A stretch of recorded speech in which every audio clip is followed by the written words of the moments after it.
Well, here we are, off to Richmond, where the rich get richer and the poor just don't race because iRacing is expensive. We're going to talk about that right here on the Spin Move iRacing Network.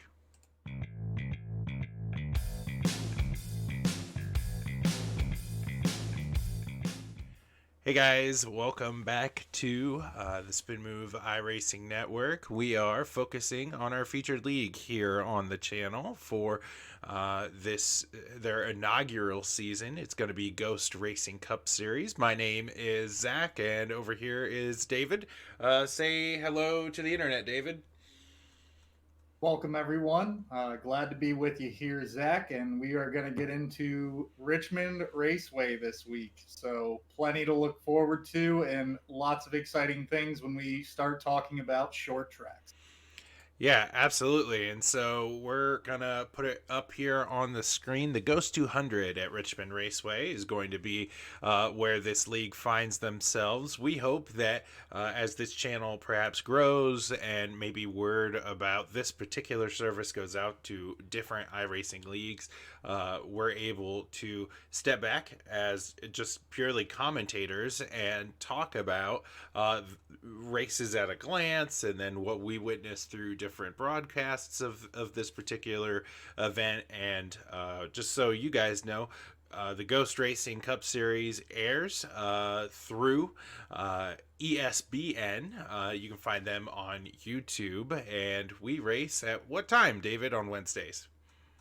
9 p.m. Eastern, Wednesday nights. All right, and the commentators are in junction with SRM. So if you're not as familiar with EBSM, you'll probably, if you're attached to the sim racing community, be really familiar with the good guys at SRM. So really excited to talk about this league, David, in a bit of a different way as we preview this track because we're gonna get to kind of the roots of this channel, right? Where in the future we hope that we just step back and watch this race as analysts.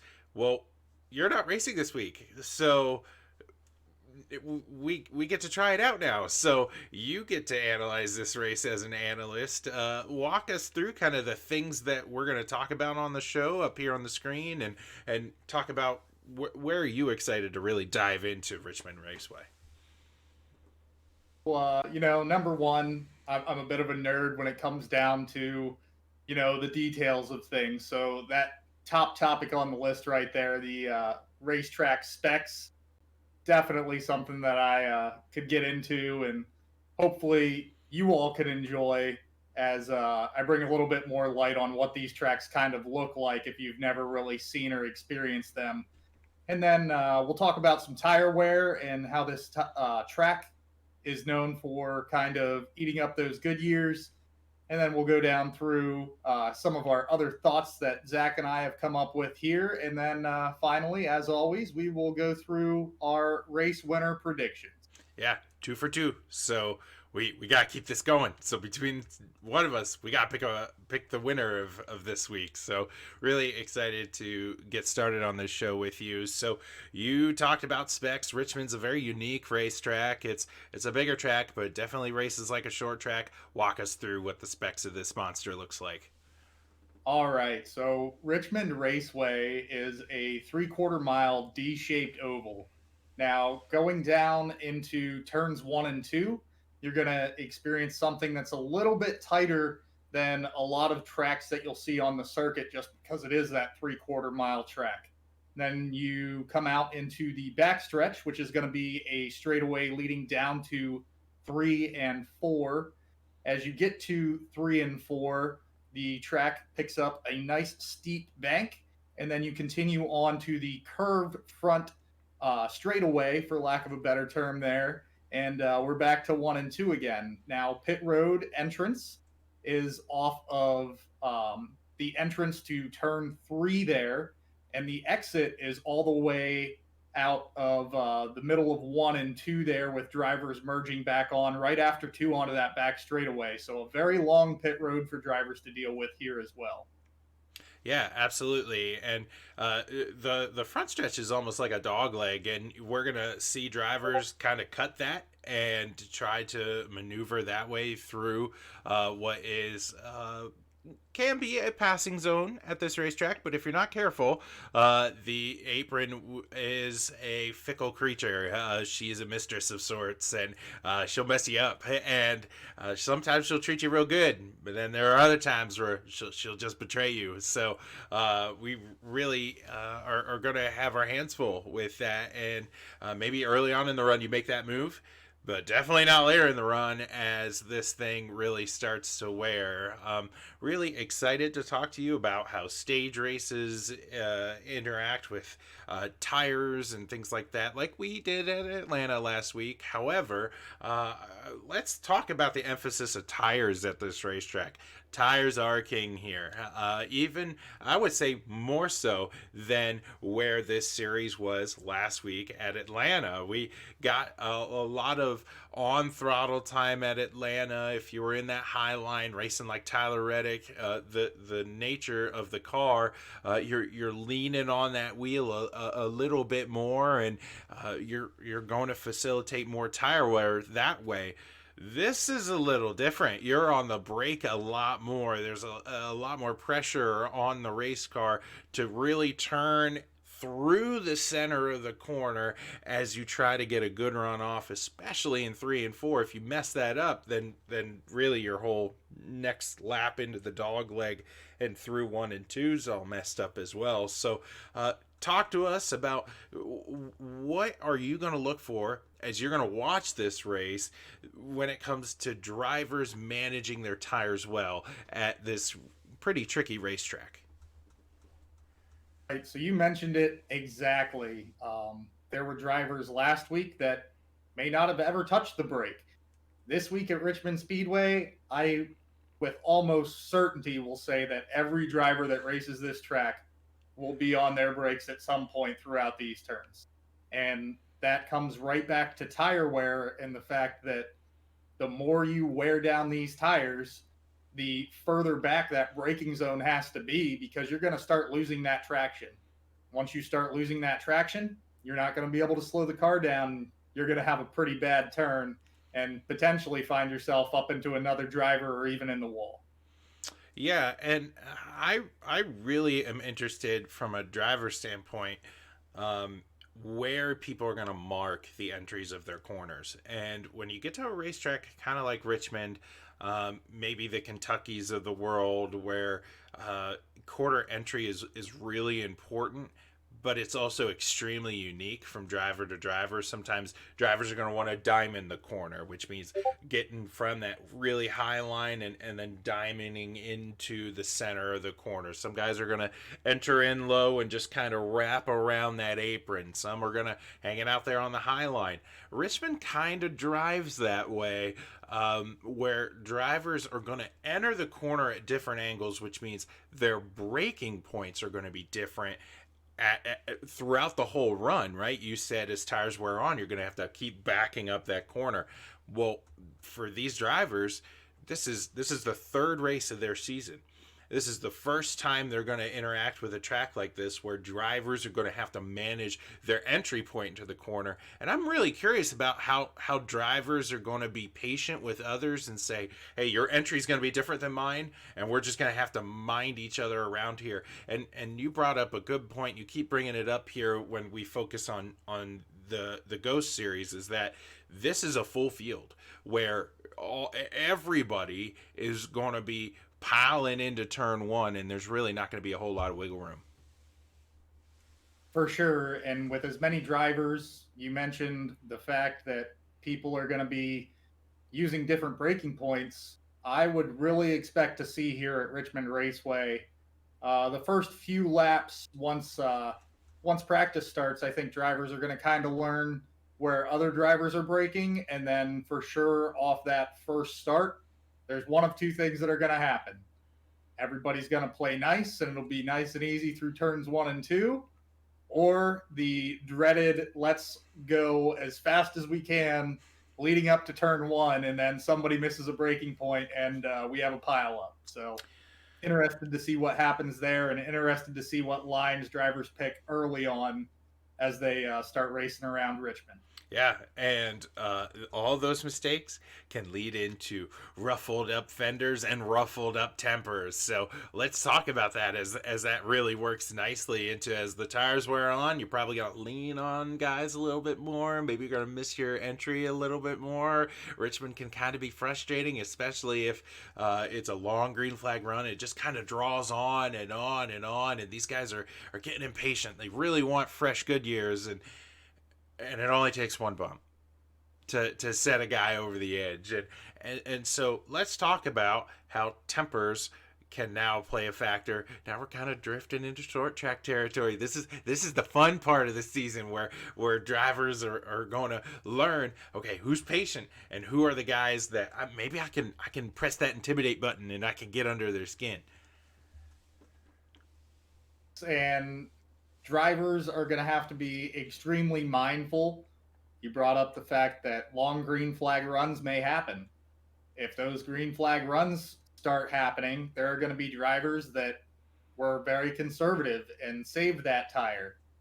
You're going to have the other drivers that are on the exact opposite plan that ran really, really hard in that short run, hoping for, the yellow to come out and their strategy to play out entirely differently.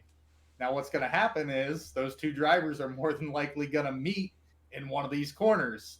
And let me tell you, if you haven't experienced it yet, drifting up through a corner because you do not have traction or tread left on those tires, you're going to ruffle somebody's fender. And I can tell you now, there are guys in this league that'll write it off as a racing incident and say, hey, man, I understand. I've been there. But we have some other guys in this league, and I'm pretty sure Zach knows exactly what I mean when I say you'll run into a driver that will just come on the radio and immediately, hey, what were you doing? What were you thinking? You knew that wouldn't stick. So definitely something that drivers will have to pay attention to here and keep in mind. Personalities are part of racing, and you're going to have to really learn to manage who you're rubbing up against here at Richmond Raceway if your tires start failing you. I feel personally attacked. I think that that was a little bit of a dig to me, but um, there are definitely drivers that are going to have to manage their tempers throughout the race. But when it comes to managing your car throughout the race, it's a little bit interesting when we take a closer look at this Ghost Racing Cup Series group, because they are racing the old gen NASCAR stock cars in comparison to their real life counterparts right now. And it's a fixed setup league. So, David, can you talk to us about the dynamics of a fixed setup league, and what are the pros and cons to that, and what options are available for these drivers? Difference between a fixed setup league and an open setup league. A fixed setup league, the league admin goes in every week and selects a preset determination for the car of, the shocks, the tape on the car, some of the more intricate kind of tunings, which can help drivers, especially in our real life counterpart in NASCAR, really get their car to feel comfortable and play to their strengths and how they drive. Mm-hmm. With a fixed setup league, because that is all closed off, the only thing that a driver can really change is their front to rear brake bias and then their steering ratio. Now, there are a few other settings, but as far as handling goes, they're fairly minor in the way that things change. So, what a lot of these drivers will do on a week to week basis is they'll play with that steering ratio, really find, what's comfortable. Other drivers will look to that steering ratio as something to help them save tire. And then with the brake bias, it's the same deal. You're looking to save tire. How much of that front to rear bias can I adjust without spinning my car out when I'm on those brakes, especially on a track where you're going to be heavy into braking zones and getting onto pit road? Yeah, and I was going to mention that too, where the brake bias is really important. A lot of drivers mess with that, and at a track like this, that could be a huge difference. But where the entry of pit road is, if you crank that brake bias all the way down, down to the threshold that iRacing allows us to, um, yeah, you're gonna save a lot of tire under braking, but the car is like driving on ice, and when you're under braking, and it can and will spin out on these guys, and really that is added pressure to a driver who is trying to get on pit road. You mentioned in the beginning of the show, entry of pit road is right off of the entry of turn 3, so heavy braking zone. There's drivers already around you. We talked about different entry points into the corner, so there's so many moving parts, and the entry to pit road at Richmond is so thin. You really don't want to add that pressure on you. So if you don't practice during the week with that brake bias cranked down, you're probably looking at just the default setup going into the week. And to make things worse, you mentioned how thin the pit road entrance was at Richmond Raceway. Not only is that entrance super, super thin, but you also have to get down to pit road speed, which, if I remember correctly, is about 45 miles an hour here at Richmond.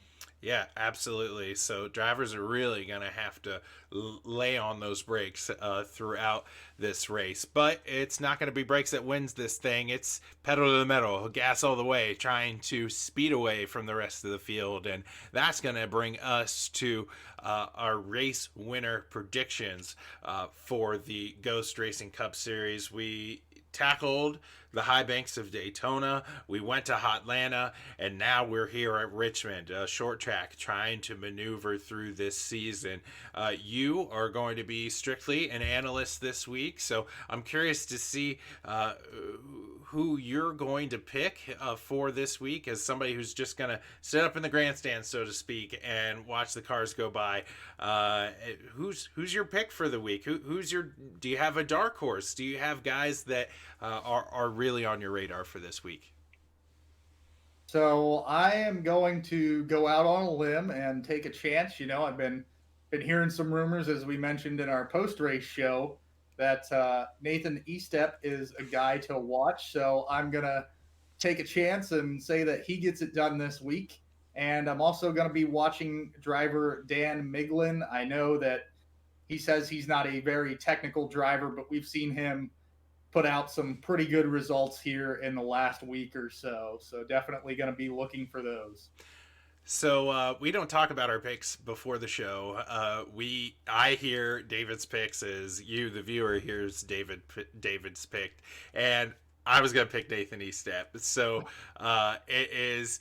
I think it's his time where he's gonna shine and really show the league, hey, I am a title contender. I'm somebody that can be up front and be up front consistently no matter what the track looks like.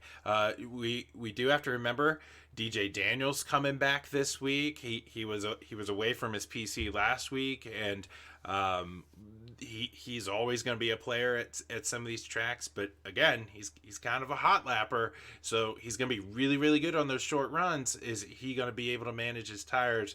I don't want to pick him as my dark horse pick. I actually want to pick Kyle Gardner as my dark horse pick. That is a guy that I'm going to have my eyes on all year long here in the Ghost Racing Cup Series. Ultimately, I'm going to pick Nathan Estep.